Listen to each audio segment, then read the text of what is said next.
Well, good evening again, everyone. Welcome to our Come Let Us Reason Christianity in the Hot Seat series. My name is Lenny Esposito, and this is class number 6 in our series, if you can believe it.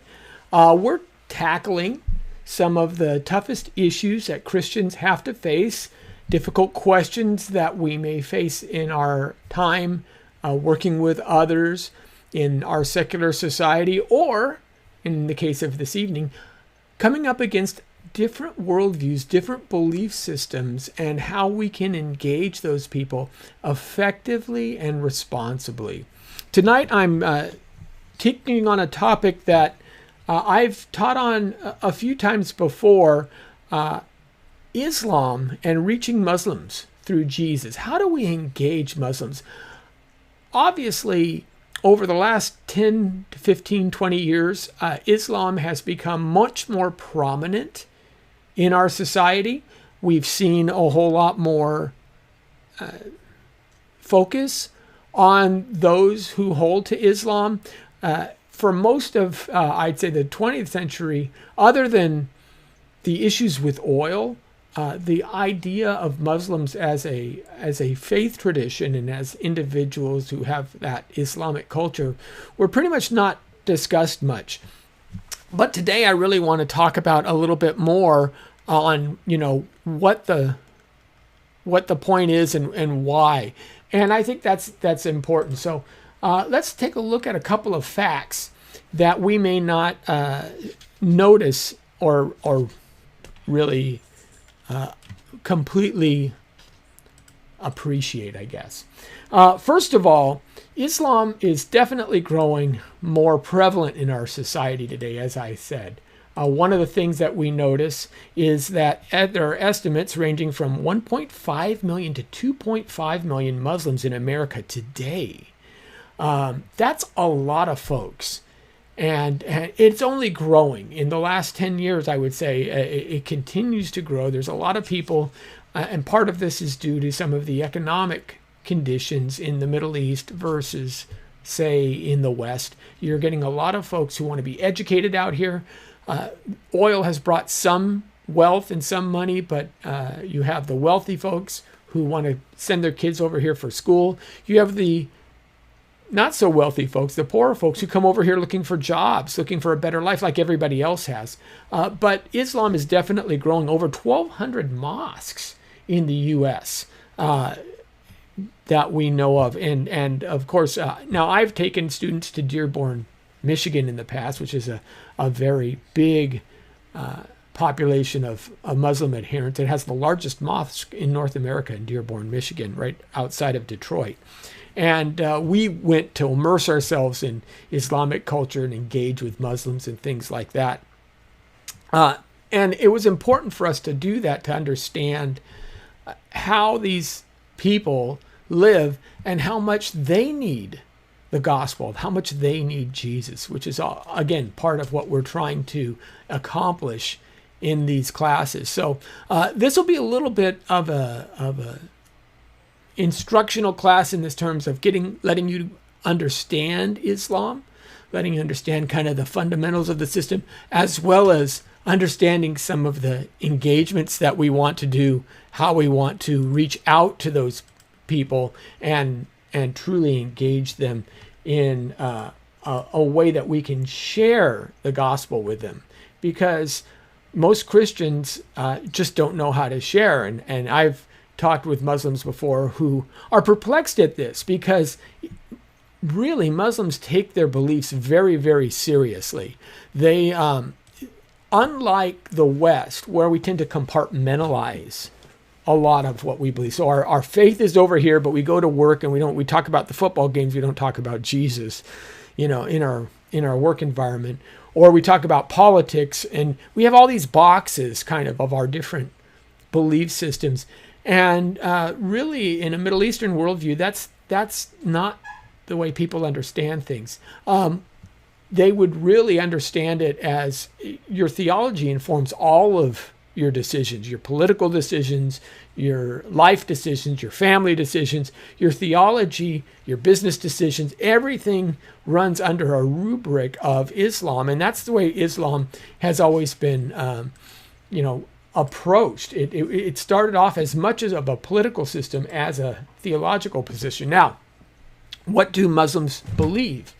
Well, 91% of them do believe in God, right? 82% with absolute certainty, and 9% would hold that God, they're fairly certain that God exists. This comes from a U.S. Religious Landscape Survey from the Pew Forum on Religion and Public Life is where I'm getting this data from. So vast majority of Muslims are theists. They hold to the belief in God, and the vast majority of them do so with a level of certainty as well. What else do we see from them? Well, we know that 90% consider religion, again, important in their lives. It is a central aspect of how they identify with the world. They see the world through a religious lens. And now this is key because one of the things that this does for the Christian is while you may be reticent to share your faith, to talk about God issues when you're talking with your Western friends, I don't want to make them feel uncomfortable, that kind of thing. What you find is with Muslims, that is the way they understand the world. If you're not talking about God, they figure you just don't care about him. So it's not insulting to these guys to talk about religious concepts. It is the way you do things. You talk about the things that are important to you, and of course, religion is important to them. So that's what we see. Now, it's not that every Muslim is hugely devout. I want to be careful with that because we see 40% of Muslims attend religious services at least once weekly. But we do know that 71% of them pray daily. And that makes sense as prayer is one of the kind of the 5 fundamental pillars of Islam that you're required to do. So that's what we're seeing as a rubric sort of over the top. Now there are 3 main ways I guess you can divide folks who would self-identify as Muslim. You have the fundamentalists who are very devout. They hold to the strict teaching of the Quran. They look to their imam in order to get understanding. They try to follow the precepts of Islam as closely as possible, praying the 5 times a day, doing the 5 pillars, and we'll get to that in just a minute. There are the moderates.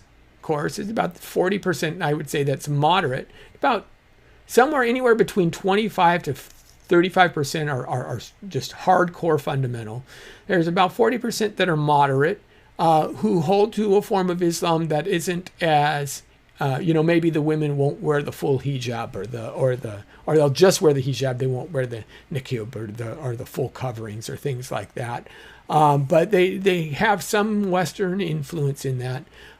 They hold to Islam. They tend to reinterpret some of the harsher verses in the Quran as internal or symbolic, things of that nature, just like you see in some more mainstream denominationally Christian churches. And then there's about 20% who are just nominally, they identify as Muslim, but they identify as Muslim in the way that Jewish people might identify as being Jewish, but they don't ever go to synagogue or things like that. So you see that as well.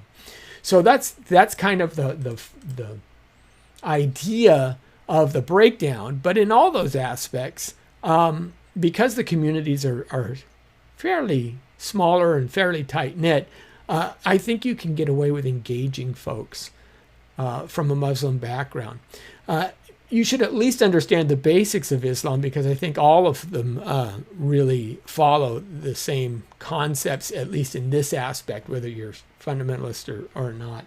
So what are the basics? Well, there's what you must believe, and then there's how you go about do it. Now, let's first talking about what you must believe. The first key that starts off any idea on Islam is that there's one God, it's a monotheistic faith, and there's one prophet who is dedicated to bringing that faith to fruition, who is the ultimate answer and the ultimate authority on the things of God, and that is Muhammad. The Shahada is the idea, if you say this verse, this one verse out of the Quran, you are considered a Muslim. Now, what is the Shahada? It is really the idea that you would say, La ilaha illallah Muhammad Rasul Allah, or there is no God but Allah and Muhammad is his prophet. So this is the key. And really, that focuses Islam. Remember, Islam came out of a polytheistic culture. There were many, many gods in the peninsula, in the Middle Eastern Peninsula at the time, Arabic Peninsula. And Islam, the very term means submission. It means that you are submit to the laws of God, of the one God, the one true God. That's really what the approach is to this faith. And you will see over and over again submission of your will, submission of your actions, submission of your spirit. These kind of things are key in Islam. The Quran in chapter 2 verse 177 reads, "It is not righteous that you should turn your faces towards the east and the west, but righteousness is this, that one should believe in Allah and the last day and the angels and the book," the scripture, "and the prophets." And that's how Islam is summed up in the Quran itself. The idea that God is one is underscored in chapter 112, Surah 112. The Quran, the word chapter is basically surahs in Arabic. So I might say Surah 112, which is the chapter. So it's say he Allah is one, right? It reads, "In the name of Allah, the beneficent, the merciful, say he Allah is one. Allah is he on whom all depend. He begets not, nor is he begotten, and none is like him." And that's Surah 112. That's actually, if you've ever seen a picture of Jerusalem, there is a mosque on the Temple Mount called the Dome of the Rock Mosque. And there's this very ornate Arabic writing that encircles that mosque. And this is the surah that is engraved on that mosque. Now this surah, Surah 112, is held to be worth a third of the whole Quran, and 7 heavens and the 7 earths are founded upon it. To confess this verse, they tell you, a tradition affirms, is to shed one's sins as a man might strip a tree of its leaves. So again, this idea that there is one God is key. And the idea that Muhammad is his prophet, delivering the revelation of that God to the people, the most perfect revelation in the idea of the Quran, right? So the Quran is the key text, the key book, and sometimes Christians don't quite understand it. It's not even equal to the Bible in the eyes of most Muslims. What they feel, the Quran is more akin to a parallel to how a Christian would see Jesus. It is the breath of God. It is the only way we can know God at all. It's the only way that Allah can be revealed is through that word in the Quran. And that's one of the reasons why they read it in Arabic, because they believe that that's how it was delivered, and therefore any changes to that become problematic. It is considered the ultimate miracle of God in Islam, and it was revealed, the understanding within Islam, it was revealed over a 23-year period in Muhammad's lifetime over the course of 2 cities. Now, Muhammad started in Mecca, and he began giving revelations, he began teaching different concepts in Mecca, and his followers would supposedly grab scraps of paper, write things down, capture his teachings as he would say them. But eventually he was chased out of Mecca. The powers that be felt he was bad for business, causing trouble, things like that. And they exiled him out of the city. He fled north to Medina. And in Medina, he received additional revelation. And after his death, though, after the death of Muhammad, his followers needed to collect everything, gather it all together, and reassemble it into the Quran. Now, because of this, the Quran is a little bit different. Again, Westerners will tend to think that all scriptures feel like the Bible or read like the Bible, and that's simply not true. The Quran doesn't. It has some narrative stories within it. So there are certain surahs that tell tales, but you don't pick up the Quran and expect to read a history from A to B. It's much more akin sometimes to reading like the book of Proverbs. So in Proverbs chapter 1, you have an idea. Sometimes it's just couplets that get broken down. Sometimes in Proverbs, say chapter 8, where you have a much longer section that talks about wisdom, calling your children, and it compares it to Proverbs chapter 7, where you have the wanton woman, right? And there's this, but there are independent stories, but there's not a larger context. There's a lot of larger narrative, like in the Gospels, where you start with Jesus' birth, you go through his teachings, you ultimately end up in Jerusalem, and he is crucified and then raised again. It doesn't do it like that. Verses are interjected between stories sometimes in the Quran, things of that nature. And so, thus, it's not considered a revelation of the nature of God per se. It's considered a revelation of God's will. It's how the perfect follower of God should act. So they're instructions, and they read to some degree like that. It's not trying to show, it talks about who God is, but it talks about that in the larger context of how then we should act. And that's the central focus. So that kind of brings me to my next point of how you must live in Islam. And what we have primarily is a set of rules that Islam teaches you on how to live life. Remember, Islam means submission, right? So you're to submit your life to these rules. And that's key. Islam is considered really a total way of life. And the first thing that you do in such things is you follow the 5 pillars of Islam. So these are the 5 essential tenets, right? And the 5 pillars is, first of all, faith. Faith is number 1. We talked about the shahada, the proclamation. You must proclaim there is no God but Allah and Muhammad is his prophet. And the significance of this declaration is the belief that the only purpose of life is to serve and obey God. And this is achieved through the teachings and practices of the last prophet, Muhammad. That's pretty clear. So what, again, they're saying is that if you are going to live a holy life, if you're going to live a life pleasing to God, you submit to the laws and practices that Muhammad has transferred to us through the Quran. So that's faith. That's obeying the laws. But there's second piece is prayer, the salat. And prayers are said at least 5 times a day. And they follow the Qibla, which is the direction you're supposed to pray with your face in a position towards Mecca. And that's the direction of prayer. The Kaaba, one of the big central focuses of Islam, is in Mecca, and that's where you are to point to direct your prayers. Now, these 5 prayers contain verses from the Quran and are said in Arabic, the language of the revelation. Now, you must pray during prescribed times to be considered faithful.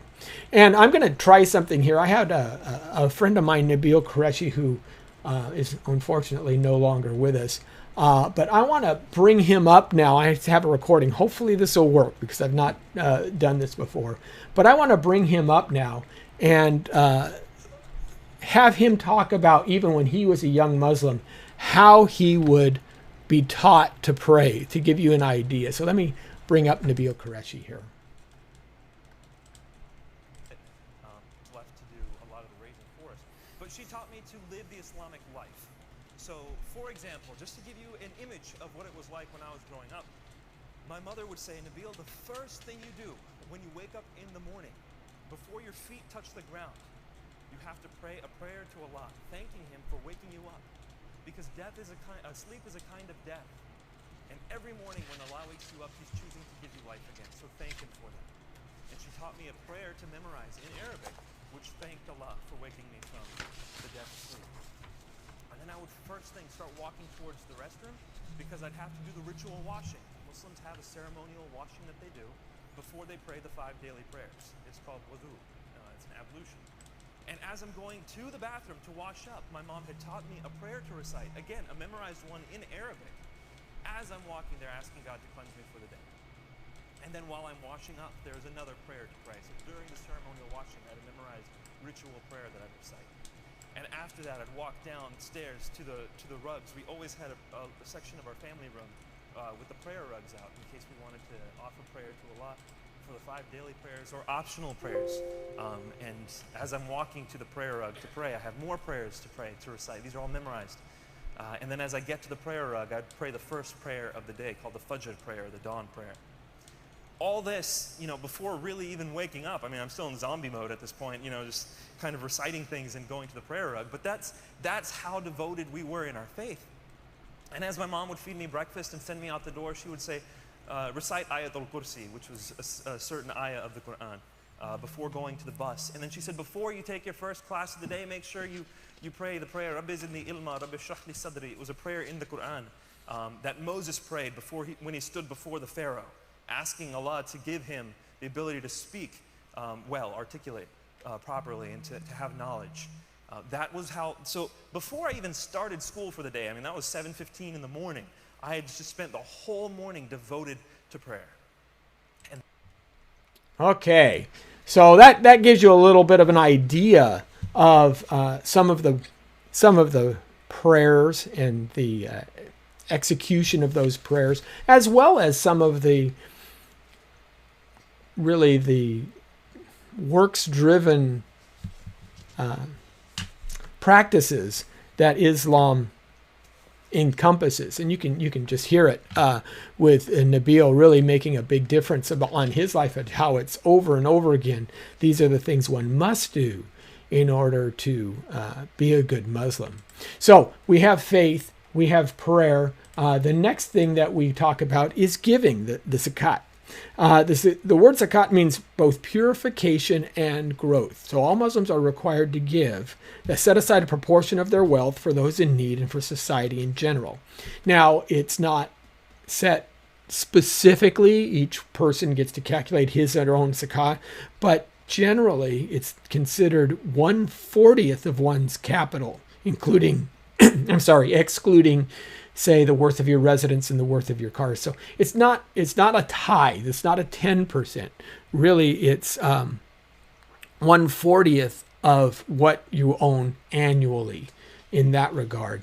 And that's considered appropriate giving within the Islamic community. Then there's the fasting, the Psalm. And usually this is observed during the month of Ramadan. You'll hear about Ramadan coming up shortly. Ramadan is, actually, I think they already had it this year. I think it came early. Ramadan is the month where they celebrate the giving of the Quran. So that's what Ramadan is. And all Muslims are required to fast from sunrise to sunset, and there it's to abstain from not merely just food, it's drink, sexual relations with their spouses. If the sun is from sunrise to sunset, you're to abstain from all things like this. The idea is to practice self-restraint, to practice self-purification.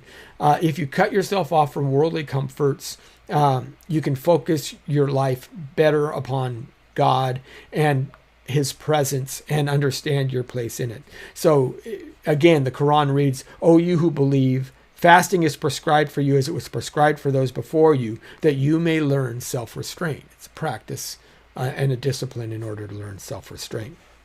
And the last pillar of the 5 is the Hajj, which is the pilgrimage to Mecca. So the idea is that all able-bodied Muslims should, if you're able-bodied would mean physically or financially. If you're able to do so, You should go to Mecca at least once in your life. The pilgrims wear special clothes, simple garments that strip away the distinctions of class and culture between them.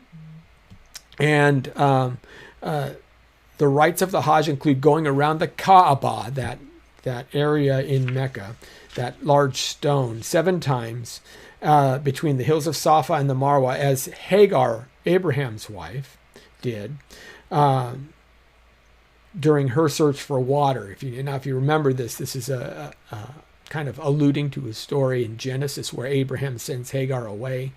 And of course, the Muslims trace their lineage through Ishmael and not Isaac. They believe Ishmael is the promised son. They believe Ishmael was the one who was going to be sacrificed on the rock, and they hold that Hagar is the actual mother of the true faith. So in this, you are to go around the Kaaba 7 times, that Hagar, same place supposedly Hagar was searching for water. And they later stand together on the wide plains of Arafat and join in prayer for God's forgiveness as they look forward to the end day, the day of judgment. And that's the Hajj. So those are the 5 pillars of Islam, how you must approach it. But of course, there's a little bit more to it than that. You have, as I alluded to before, and I don't have a slide for it here, Sharia law. Now, Sharia law, again, all law is Islamic law. So in Muslim countries, laws stem from the Quran. And if the Quran endorses something, then it's legal. And that's part of the concept. Of course, because, again, as I told you, the Quran doesn't necessarily have a lot of context to it.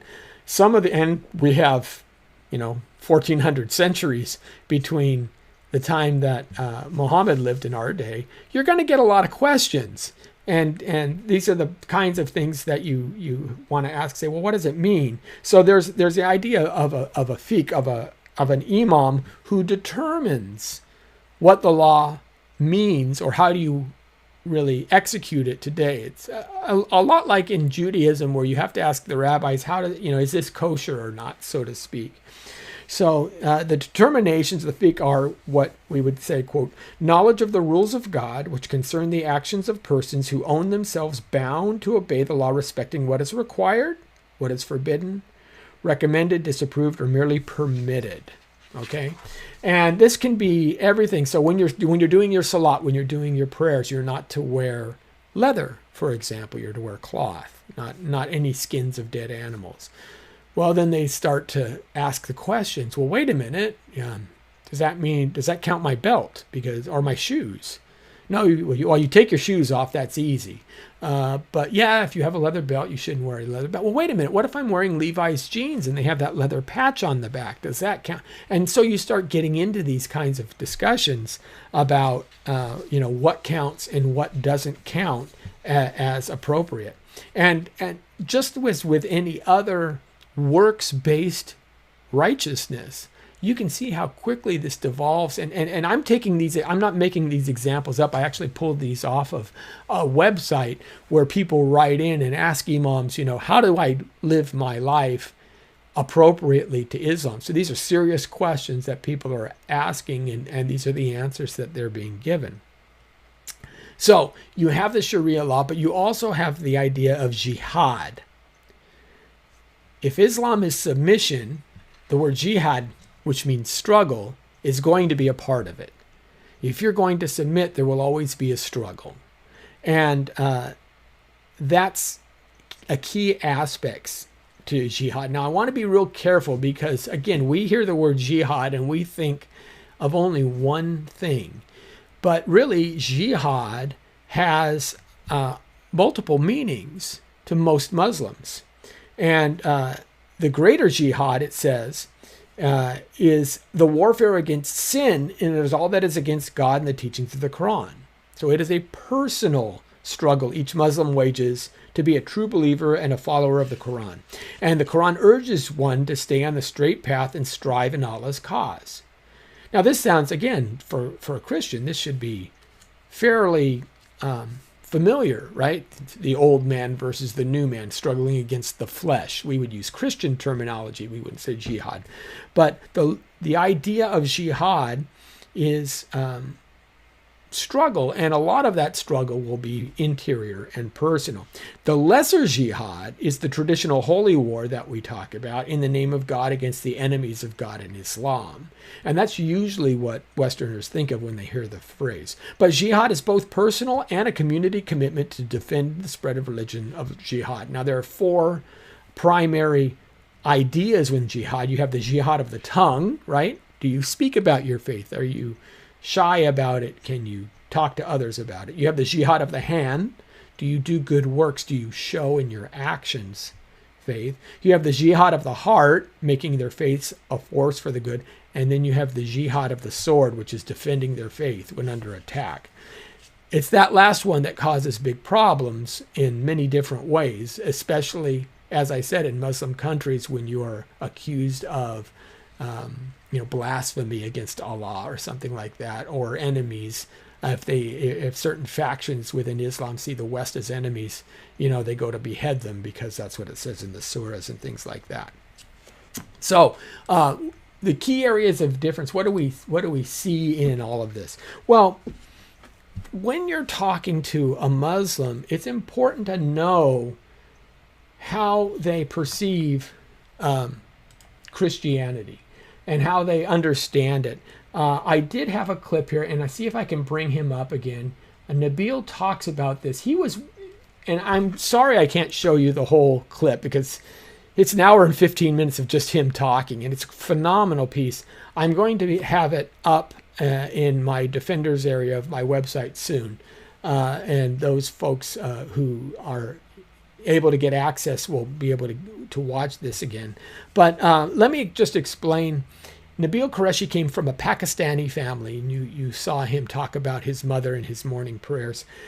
He would challenge Christians regularly because he knew a little bit more about Christianity really than they did.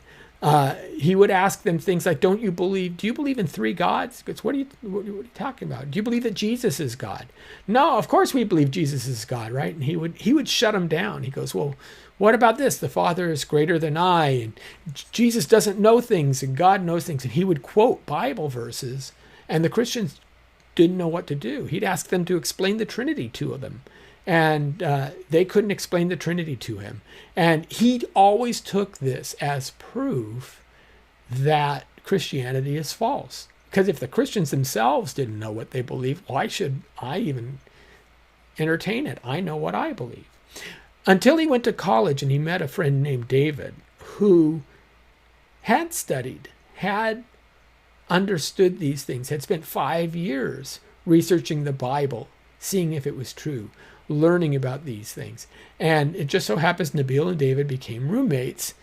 They also became best friends, and they started having a year-long conversation back and forth.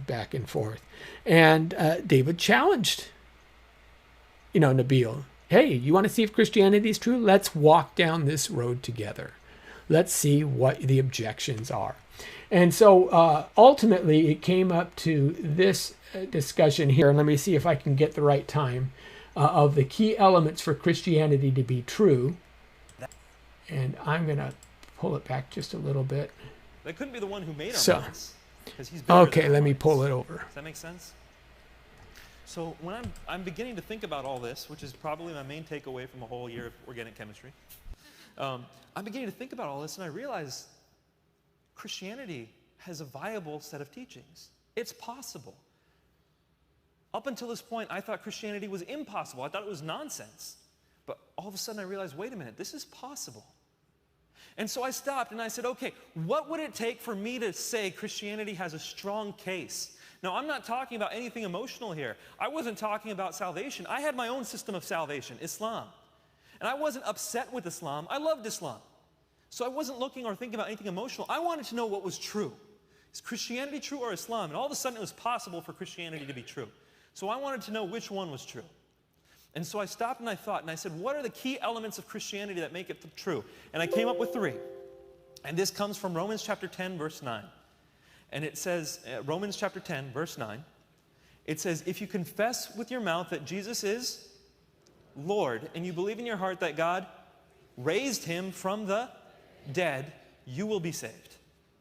So, number one, if you confess your mouth Jesus is Lord, the lordship of Jesus, he has to be God in order for Christianity to be true. And that God raised him, his resurrection from the dead, death on the cross for our sins, you will be saved.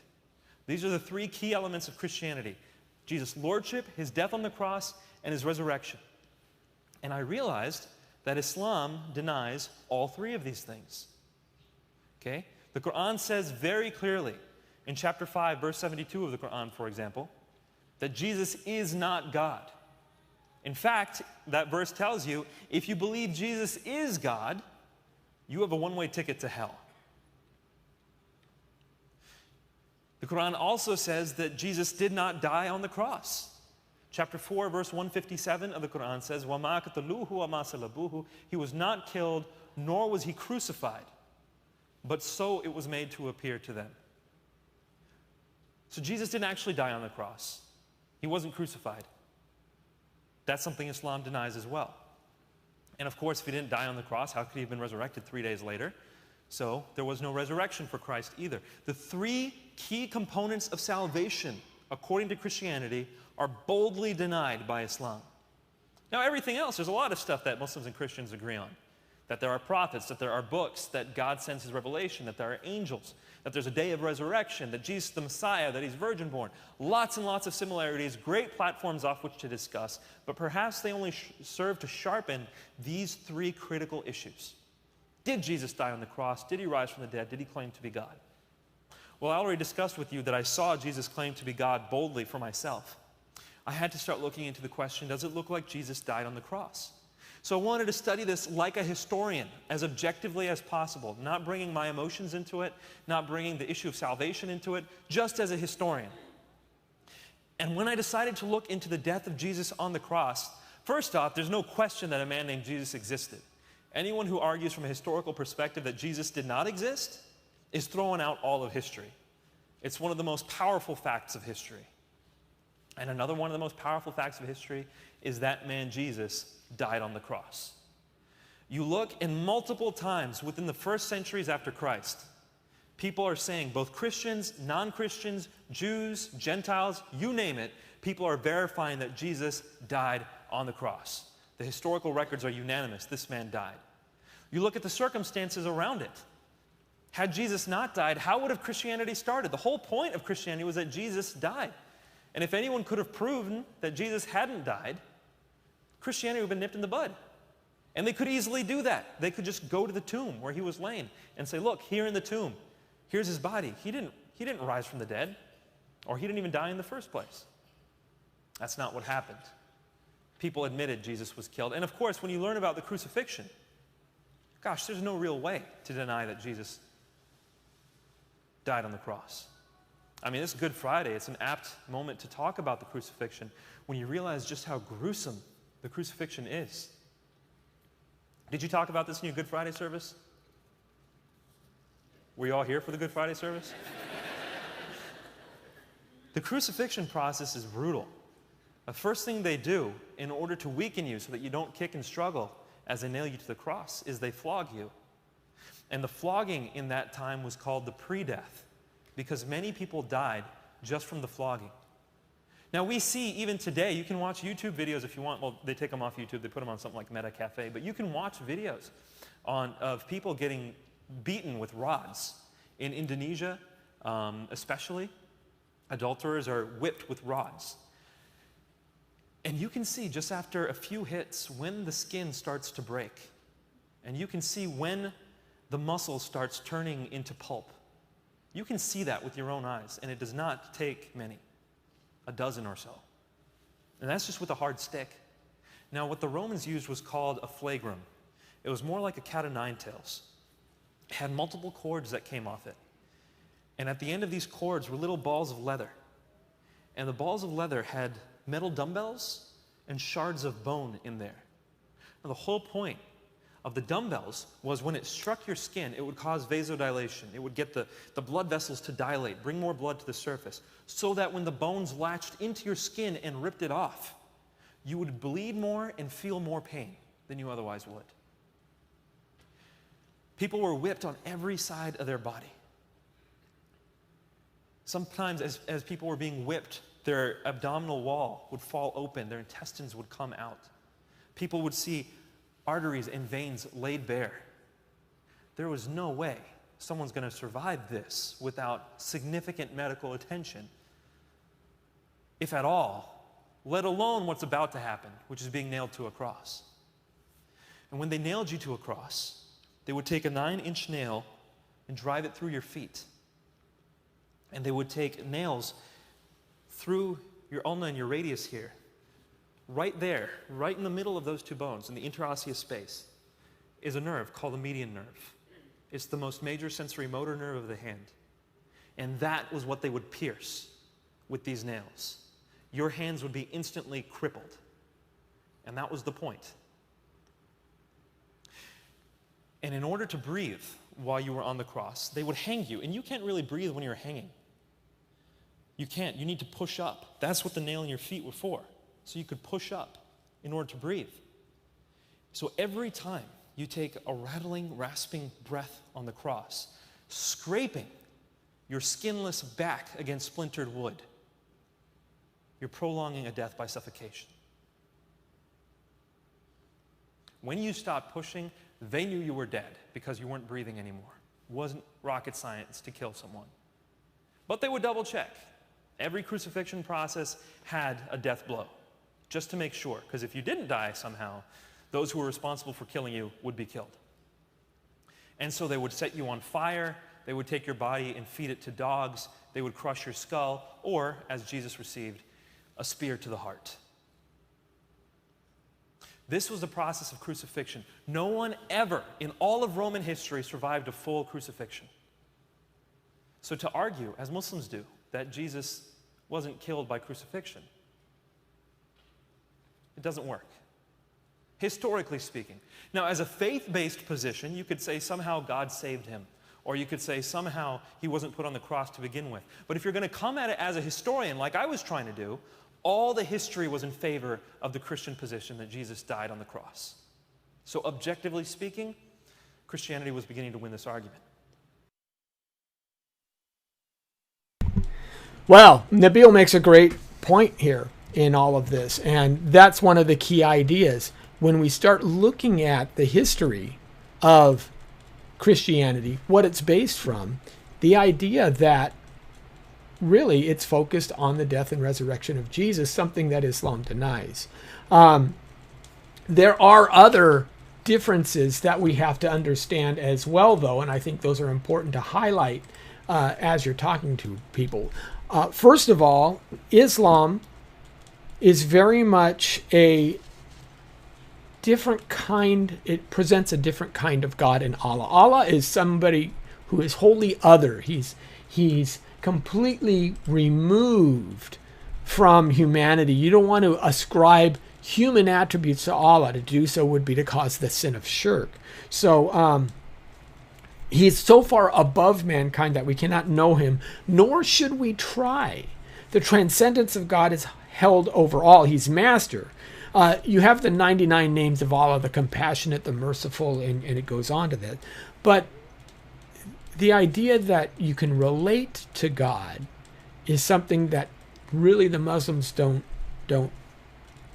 grasp.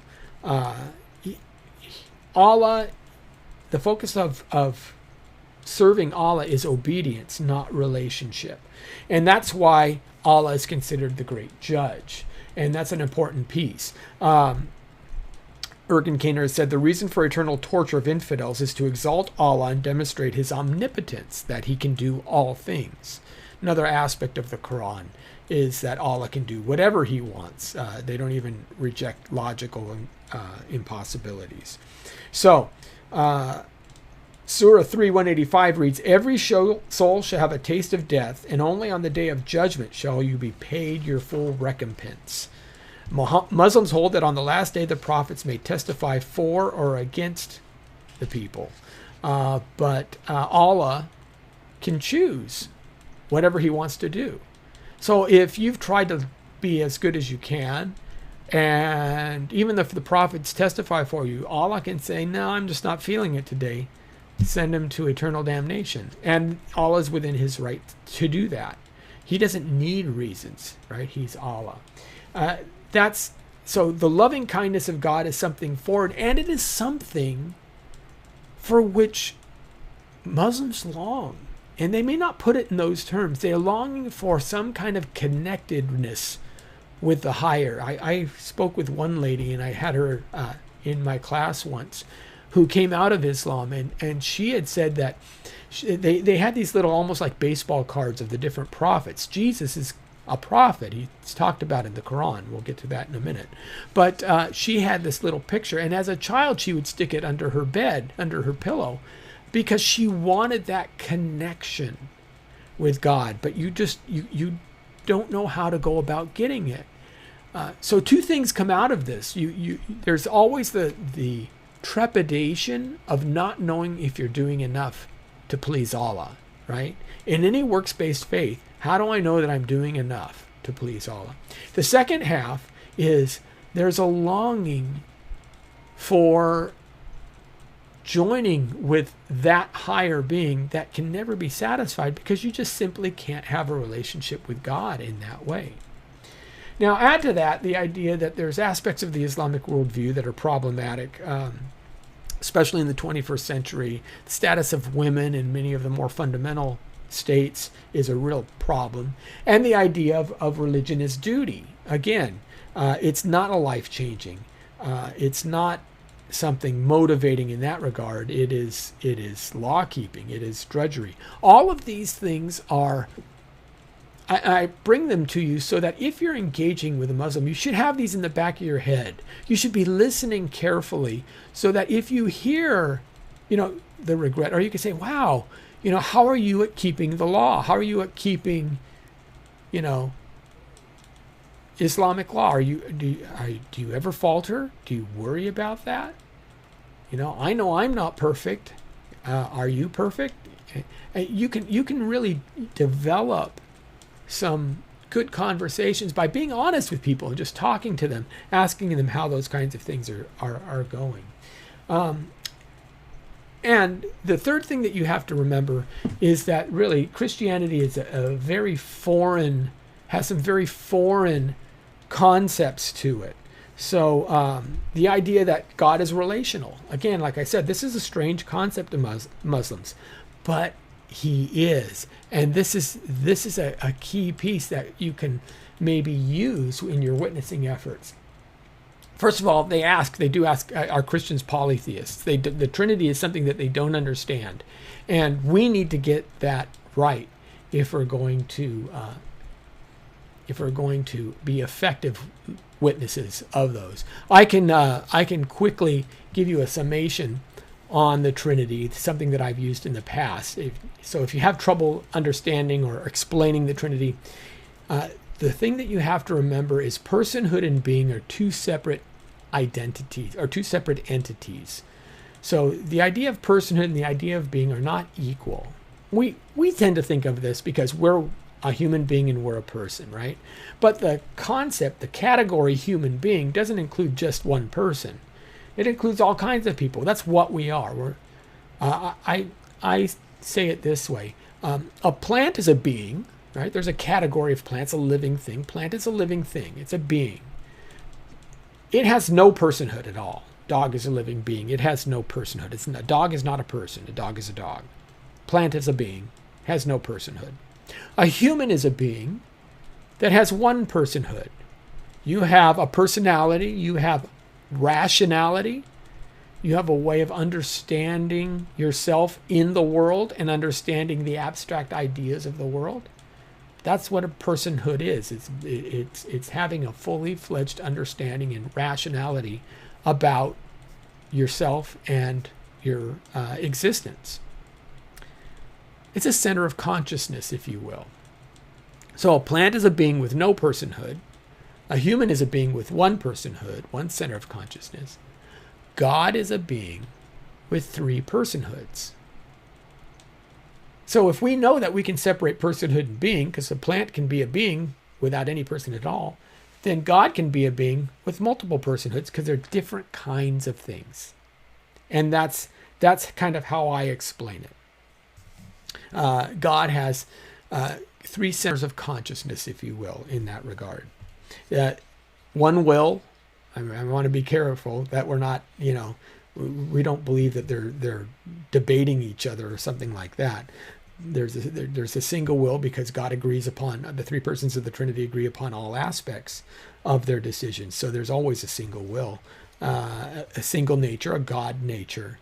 But there is roles that there are things that the Father does that the Son doesn't do. There are things that the Son does that the Holy Spirit doesn't do, vice versa. Okay, so that's one of the pieces as well. But also, as I said, the idea of God being relational is key. And this is something that really makes the big difference in Jesus, right? Jesus makes all the difference in the world in this. He was considered a prophet in Islam. And I had mentioned this before. In the Quran, Jesus, he's called Isa. He's referred to as Isa there. And in the Quran, it says that he was supported by the Holy Spirit in the Hadith. He was the Messiah. He's talked to as the Messiah. He's also referred to as the Word, Al-Nisa, in Surah 4:171. So the Word of God, the very Word of God, Jesus is called in the Quran itself. Now, in the Quran, he performed miracles, right? He spoke supposedly while still a baby in the cradle. He performed various other miracles, healing blind people and lepers, raising the dead. And supposedly, they point to John 14 as him foretelling the coming of Muhammad. Now, as you kind of heard Nabil mention, Muslims don't believe that Jesus died on the cross because it's written in Surah 4:158 that it was made to look like he died, but he instead ascended to Allah, and someone else basically. The Quran only says it made it appear as if he did it. Now, there's lots of debates within Islamic circles as to what that means. Some people believe that it means that really it was Judas who God put on the cross instead of Jesus at the last minute, did a swap kind of thing. But to Muslims, especially Muslims in the 6th century, to die on a cross, even at that point in history, was considered so heinous that any prophet would die in such a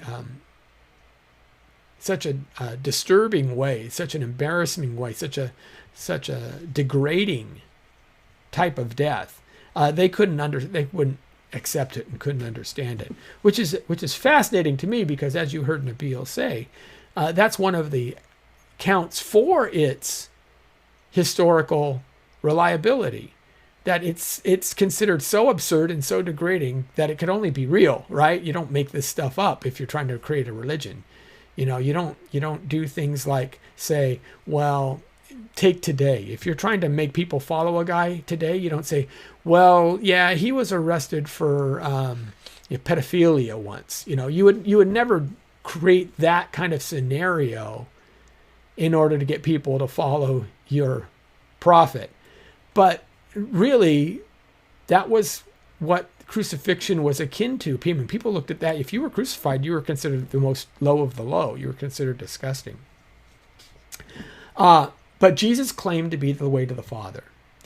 And he claimed to be God. And again, the sin of shirk, the sin of identifying one's human self with the Father, is what Muslims consider you doing if you say Jesus is God. But look what Jesus said. Romans 8:14 and 15. For all who are being led by the Spirit of God, these are the sons of God. For you have not received a spirit of slavery, leading to fear again, but you have received a spirit of adoption as sons, by which we cry out, Abba, Father. That relational aspect is just not in Islam at all. It's something that can move and motivate people. And I think that's a key aspect of what we're talking about when we engage with Muslims. Now, let's look at a couple of other things. First of all, I do want to see if we can go back and hear what Nabil says when he started trying to find the answers to the other side of the question, because what his friend David Wood did was he challenged Nabil, said, okay, we did Christianity now. We examined that.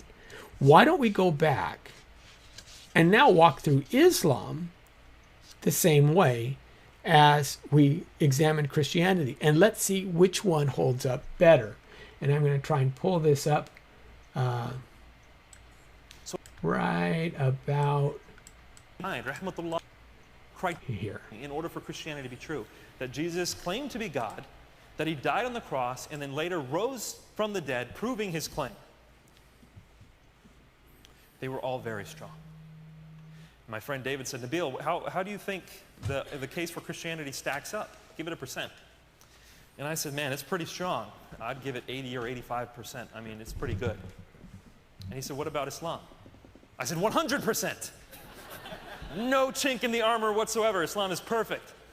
And he said, all right, Nabil, I can tell you took off your thinking glasses. How about you investigate Islam objectively, like we just did Christianity? And I said, of course, no problem. I had all the faith in the world that Islam was true. No matter how strong the case for Christianity could be, I thought the case for Islam was true. And so he said, come up with some criteria to investigate Islam. And I said, absolutely. I came up with 2. And these were less objective, but they were the best I could do. One was Muhammad. If Muhammad is a prophet of Allah, then Islam is true. That vindicates the whole religion, if he's truly a prophet. And number 2, if the Quran is the word of Allah. If the Quran is the inspired word of God, then Islam is true. And one vindicates the other, by the way. If I can prove that he's a prophet with good reason, then that vindicates the Quran, and vice versa. If the Quran I can show to be an inspired word, that vindicates Muhammad. So he said, all right, fine, let's start investigating this. So I started investigating. Now understand, growing up Muslim, I was taught that Muhammad was the perfect man.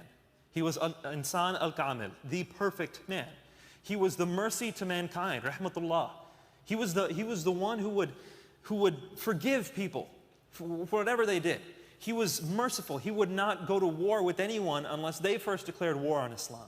He was generous. He would help people to the point of his own destitution. He would help others. That he was the best general, that he was the best statesman, that he was the best teacher, that he was the best politician, that he was the best diplomat. Muslims are taught that no title is too great for Muhammad. He is the best. So growing up Muslim, it was easy for me to follow Muhammad because that's who I was told Muhammad was. But now David challenged me. He said, Nabil, you wouldn't accept bad evidence for Christianity. I don't want you to accept bad evidence for Islam. Stop reading modern biographies of Muhammad. Let's read the earliest biography of Muhammad. Let's say what they had to say about him from the early days. And I said, I agree, totally, let's do it. And so we started reading hadith, which are the traditions about Muhammad. And I started reading his early biographies called Sirah. Now, when I read this information for myself, not receiving it from teachers, but reading it with my own eyes, I found so much that shocked me. Understand that Muslims, when they learn about their faith, they're not reading the Quran directly. I mean, even though they recite the Quran every day, that they're not getting it for doctrine. They go to their imams for doctrine, or they go to their parents for doctrine. They don't go to the Quran directly for doctrine. So I had never really engaged in this primary investigation, and here I am reading the hadith for the first time with my own eyes, just going through it and reading everything, and not just what my imam told me to read. And I'm reading the Sirah, his biography, with my own eyes, and I find things that are horrifying. There's the basic stuff that everyone talked about that I was able to rationalize. For example, at the age of 49, Muhammad married a 6-year-old girl. He waited 3 years and then consummated the relationship with her. He was 52, she was 9 years old. Now, my friend argued, David argued, Nabil, this is a problem because people all around the world today are giving their 6-year-old girls in marriage because that's what Muhammad did. Don't you see this as a problem? And I rationalized it for myself and I figured out, no, it's not a problem because in that society it was okay. Girls would develop faster. And so you can't do this cross-cultural comparison. Now, it bothered me. It bothered my heart. But I wouldn't admit it because to admit it would be an issue. So we started looking at other things. I started looking into Muhammad's first revelation. Now, I can't go into the details, I don't have enough time, but during the first revelation that Muhammad had, Muhammad thought he was demon-possessed. And you read the story, and he says he's suffocating to the point where he finally listens to what this spiritual force is telling him. I had not been taught that before, but there it was in Sahih al-Bukhari, that Muhammad thought he was demon-possessed. How is the greatest prophet thinking he's demon-possessed? And then later in Sahih al-Bukhari, it says Muhammad was demon-possessed for a whole year or two. He had black magic cast on him. I'm sorry, not demon-possessed. He had black magic cast on him for a year or two. How does that work? But the thing that got me the most was that in the Quran, multiple times, for example, one chapter is chapter 4 of the Quran, verse 24, it said, "Allowed for you are your wives and those whom your right hands possess." Allowed for you are your wives and those whom your right hands possess. And to me, I just didn't know what that meant. So I looked it up, and basically what it is saying is for your sexual use, men, you can have your 4 wives and this group of women over here, those whom your right hands possess. Well, who are they? And I looked in the Sirah, I looked in the Hadith, I asked people, and the conclusion was obvious. Women who were captured in battle were able to be taken as slaves, and they could be used for sexual intercourse. Now, to me, I wanted to know, who are these women? What's the deal here? Did they agree? Did they become your wives first? I started reading the Hadith, and I saw, no, a lot of these women still had their husbands alive, and their husbands could actually hear them. And they would ask the Prophet, they'd say, "Muhammad, we are going to sell these women into slavery. We're worried that when we have sex with them, we will impregnate them. Should we be worried about this?" And Muhammad says, "No, it doesn't matter whether you get them pregnant or not. Allah is the one to decide whether they'll be pregnant or not." That's his response. And immediately I thought about my mother. What if someone had killed me and my father and my grandfather and took my mother captive, and that very day decided to use her for sexual intercourse? That to me was unconscionable. And so I had this internal cognitive dissonance that could not be resolved. I started going from mosque to mosque to mosque, asking imams to please help me, please answer these questions. Where is this coming from? Why did Muhammad marry so young? What's the deal with this spiritual issue? And why is it that you can rape your female captives? And no one was able to give me responses that worked. They'd say, "Nabil, forget the Sirah, forget the Hadith." I can't. That's the basis for me to accept Muhammad to begin with. If I forget that, then what reason do I have to say, "La ilaha illallah Muhammad Rasulullah"? There is no God but Allah and Muhammad is his prophet. That's the proclamation that makes you Muslim, to say that Muhammad is the prophet of Allah.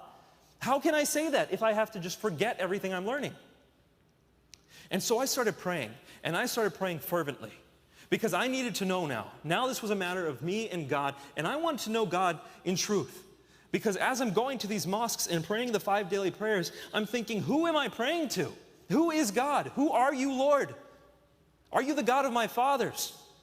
I really want to respect my fathers, and I hope what they taught me is true, and I'm looking for answers. And God, if you are Allah, please show me. But if you're Jesus, I want to know that too.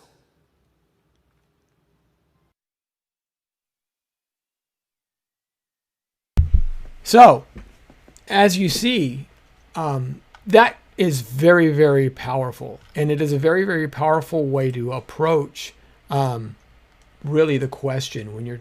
Now, it takes some time to generate a rapport and a relationship with people before you can have these questions answered in a productive way. You don't want to just come straight out and say, well, Muhammad married a 6-year-old, and, you know. Those kinds of things aren't necessarily going to give you traction. And I might be able to play that clip that Nabil talks about a little bit at the end. But comparing Muhammad and Jesus, I think, is a very, very fruitful enterprise. Because when you look at the lives of each, and no Muslim would disagree with the statement that Muhammad is the model for those who seek to follow Allah. That he is the exemplar, right?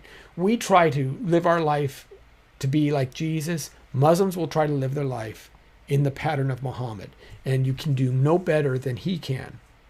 Surah 33:21 reads, "Ye have indeed in the apostle of God," meaning Muhammad, "a beautiful pattern of conduct for anyone whose hope is in God in the final day." So even in the Quran itself, it says Muhammad is the archetype. He's the model of what a faithful Muslim who is actually submitting to God appropriately would be. And what do we know? We know that Jesus, even in his birth, Muhammad has no prophecies foretelling his birth. If you take John 14 out of context, Jesus is actually talking about the Holy Spirit. I will send you another.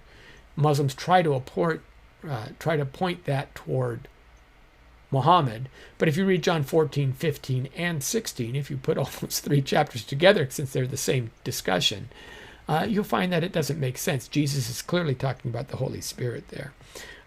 There is no other prophecies foretelling Muhammad's birth or vision.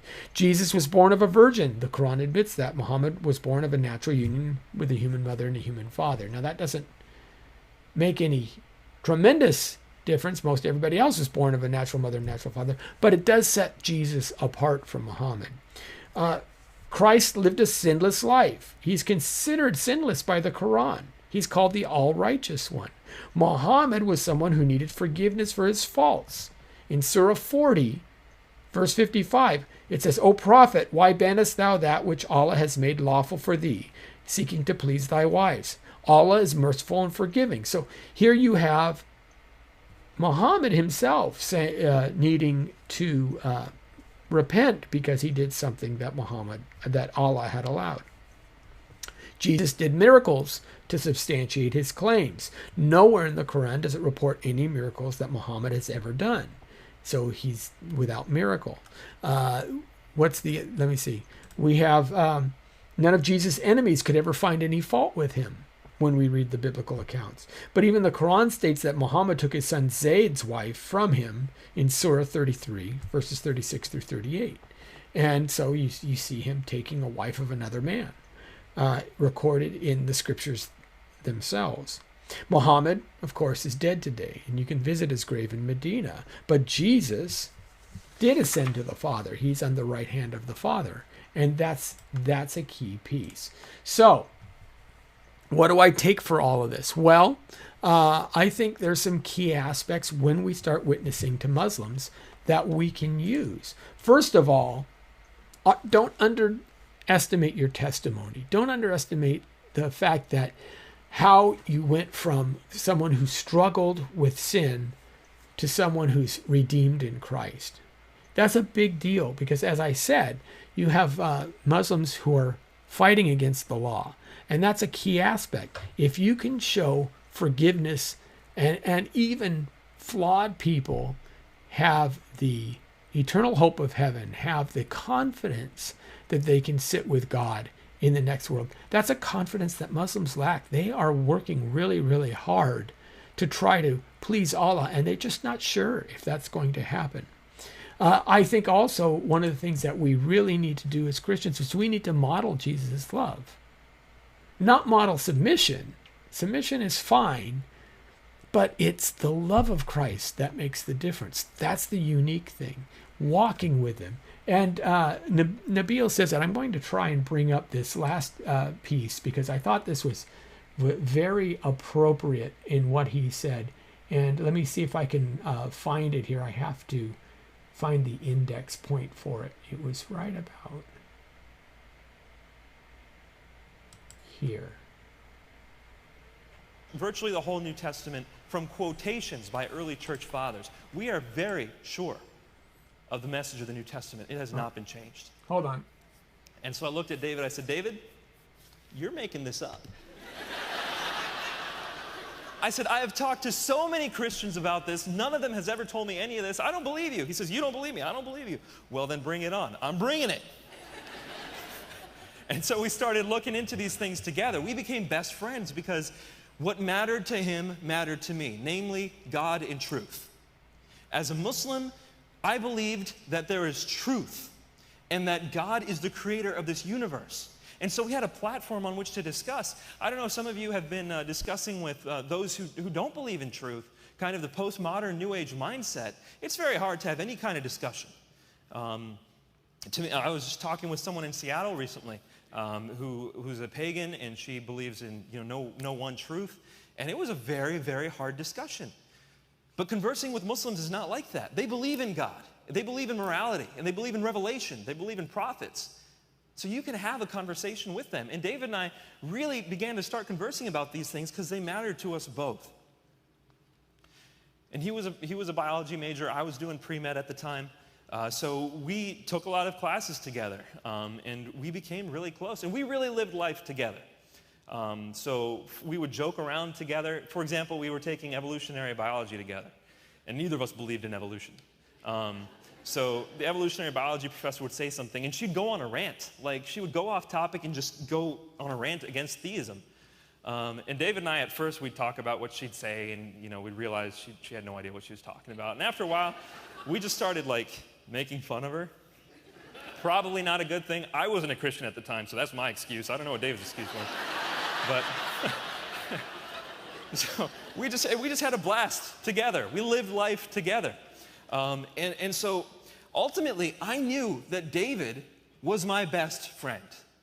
Okay, wherever I would go, whatever I wanted to do, I could call David up on the phone, and we would live life together. And I knew if something crazy happened and someone, came in and started attacking everyone, David would be willing to jump in front of me and take a bullet for me. I knew it. He was my best friend. And I was willing to do the same thing for him.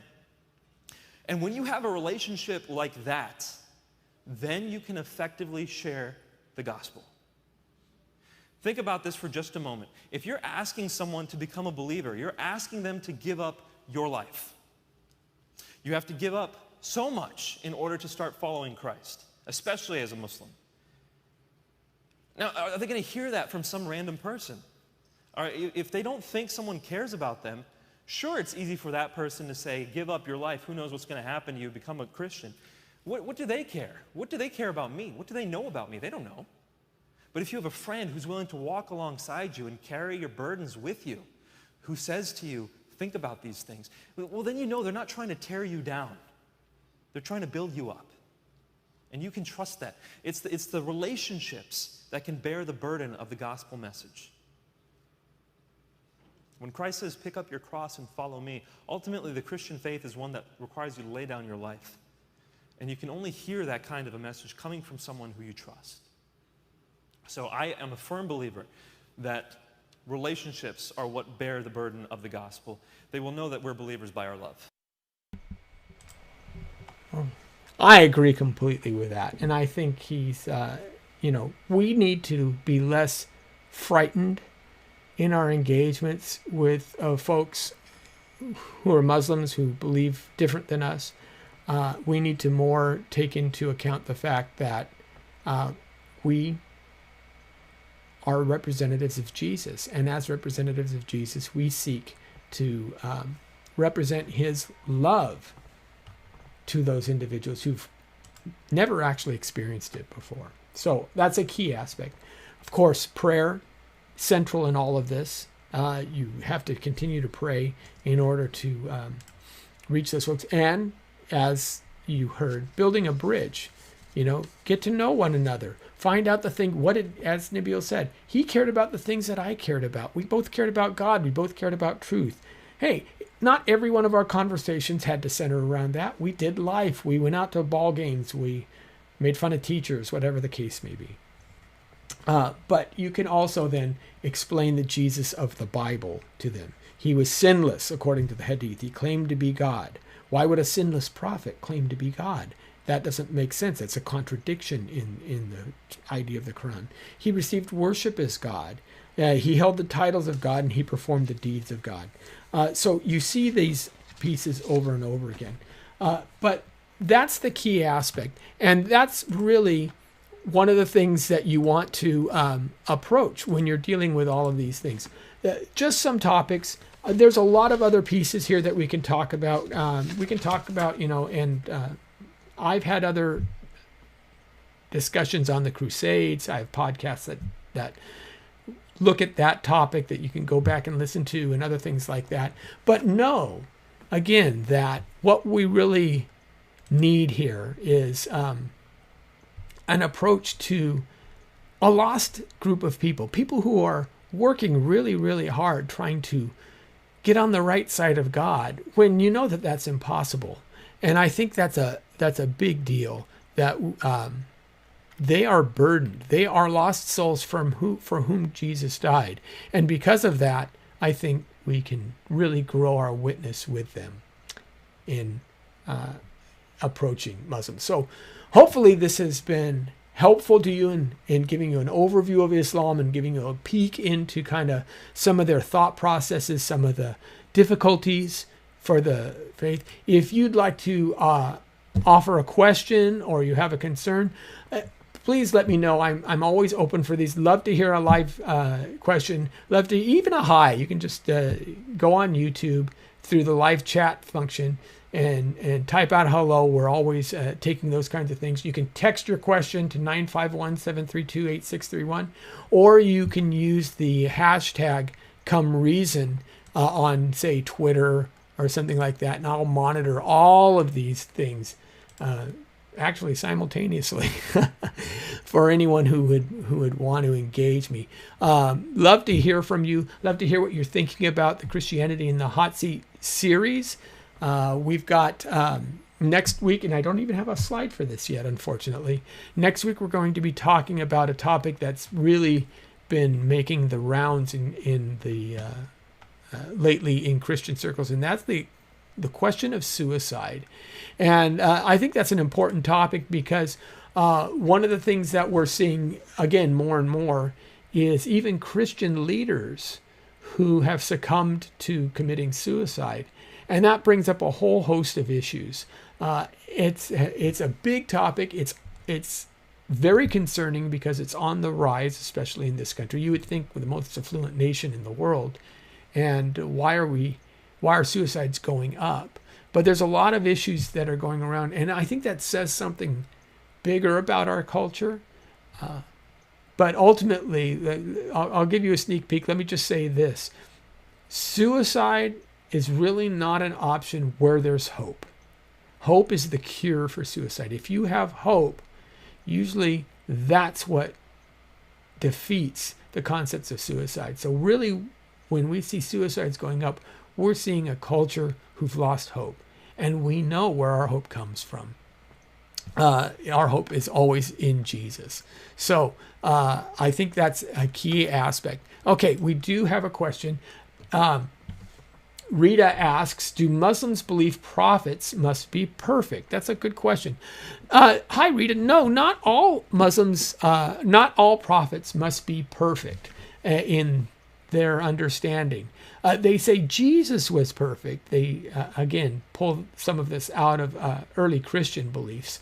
When Islam was being formed in the 7th century, in the 600s, Christianity was not quite as well known. There were some heretical doctrines going around, the Gospel of Thomas and things like that were floating around.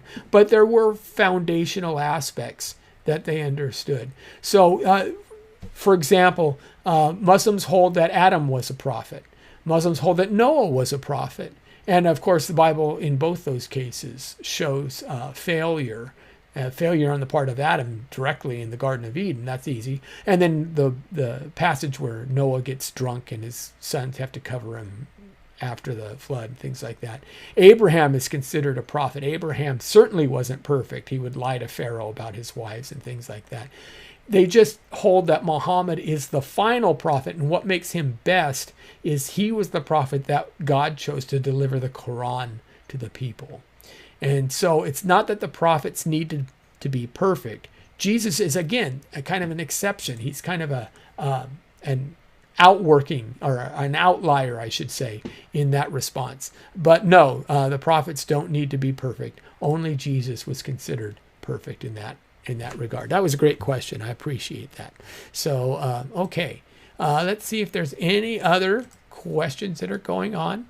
And yeah, if I had more time, we would do a whole subsection on the Crusades and how they're misrepresented. There's a lot of confusion in the Crusades. There's a lot of bad things that happened in the Crusades, don't get me wrong. But there's also a lot of confusion about it as well. And maybe down the road we'll specifically tackle that issue. But until then, we'll wait. Okay. any other comments that we have? And well, I appreciate all you guys so much for joining me again. I'm going to try, like I said, and get the Nabil video put up and try and link it all up, and I'll put the comments or the link to the video in. Now, if you haven't subscribed to our class, if you go to comereason.org/dare to defend, there's a email sign up there. Just put your name and your email address on, and we'll send you the link to where you can get all of these classes kind of in one spot. And I'm going to try and upload my PowerPoints and my notes and all that stuff. Still been working on some technical issues. That's why it's not up yet. But once that happens, we'll be able to put all those things up. And that way you'll be able to go back and refer to them for the entire series of classes. It doesn't cost anything at this point. You just go ahead and do that. But beyond that, thank you all so much. I appreciate you, and I hope that you all have a blessed Thursday night.